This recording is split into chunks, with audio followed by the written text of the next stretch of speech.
শীতের সময় নতুন আলু দিয়ে মাছের ঝোল খেতে ভীষণই ভালো লাগে। এখন সবার বাড়িতেই এই রান্নাটি তৈরি হচ্ছে। আমার রেসিপিটা আপনাদের সঙ্গে শেয়ার করলাম। নমস্কার বন্ধুরা, সুশীলার রান্নাঘরে আজকের পর্বে আপনাদের সবাইকে স্বাগতম। আজ আমি রান্না করব নতুন আলু দিয়ে রুই মাছের ঝোল। প্রথমে মাছটা লবণ হলুদ মাখিয়ে নেব। স্বাদ মতো লবণ দিয়ে দিলাম, হলুদ দিয়ে দেব। মাছগুলোতে লবণ হলুদটা খুব ভালো করে মাখিয়ে নেব।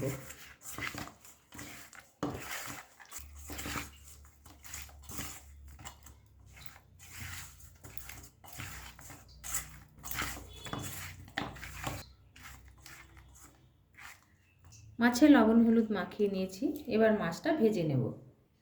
কড়াই গরম হয়ে গেছে, কড়াইতে এবার 5 টেবিল চামচ সরষের তেল দিয়ে দেব।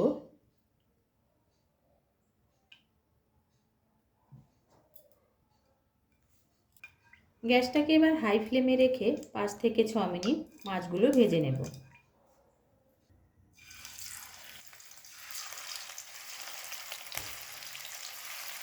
মাছের এক পিঠ ভাজা হয়ে গেছে, এবার উল্টে দেব।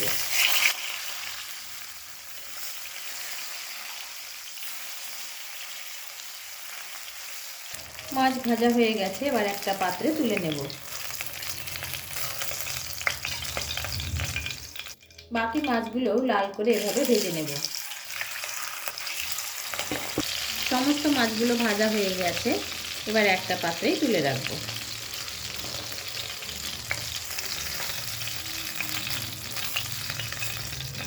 তিনটে মিডিয়াম সাইজের আলু আমি কেটে ধুয়ে নিয়েছি, এবার এই তেলের মধ্যে ভেজে নেব।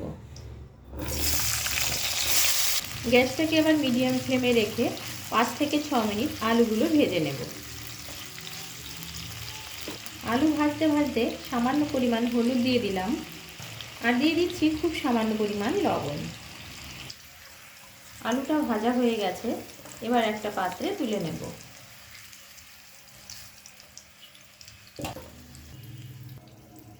এবার এই তেলের মধ্যে আরও 1 টেবিল চামচ পরিমাণ তেল দিয়ে দিলাম। তেলের মধ্যে দিয়ে দেব আধা টেবিল চামচ পরিমাণ গোটা জিরে, একটা তেজপাতা, আর দিয়ে দেব 2টো শুকনো লঙ্কা। ফোড়নটা 30 থেকে 40 সেকেন্ড ভেজে নেব। প্রায় 40 সেকেন্ড ফোড়নটা ভেজে নিয়েছি, এবার এর মধ্যে দিয়ে দেব ভেজে রাখা আলু। গ্যাসটাকে এবার লো ফ্লেমে রেখেছি, এর মধ্যে এবার দিয়ে দেব 2 টেবিল চামচ আদা জিরে বাটা। আদা জিরে বাটাটা দিয়ে 30 থেকে 40 সেকেন্ড ভেজে নেব।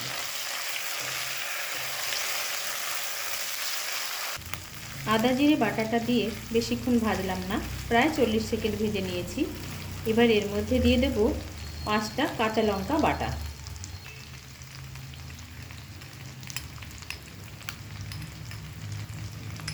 লঙ্কা বাটা দেওয়ার পর 30 থেকে 40 সেকেন্ড কষিয়ে নিয়েছি। এবার এর মধ্যে আধা লিটার পরিমাণ জল দিয়ে দেব। আধা টেবিল চামচ হলুদ দিয়ে দিলাম, দিয়ে দেব স্বাদ মতো লবণ। এবার ঢাকনা দিয়ে ঢেকে গ্যাসটাকে হাই ফ্লেমে রেখে 3 মিনিট রান্না করব। ঝোল আলুটা 3 মিনিট রান্না করে নেওয়ার পর এবার ভেজে রাখা মাছটা দিয়ে দেব।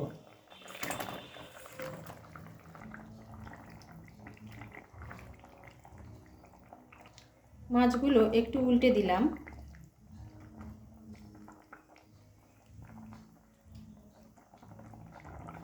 গ্যাসটাকে এবার মিডিয়াম ফ্লেমে রেখে 3 থেকে 4 মিনিট রান্না করব। মাছের ঝোলটা 4 মিনিট রান্না করে নিয়েছি, ঢাকনাটা সরিয়ে নিলাম।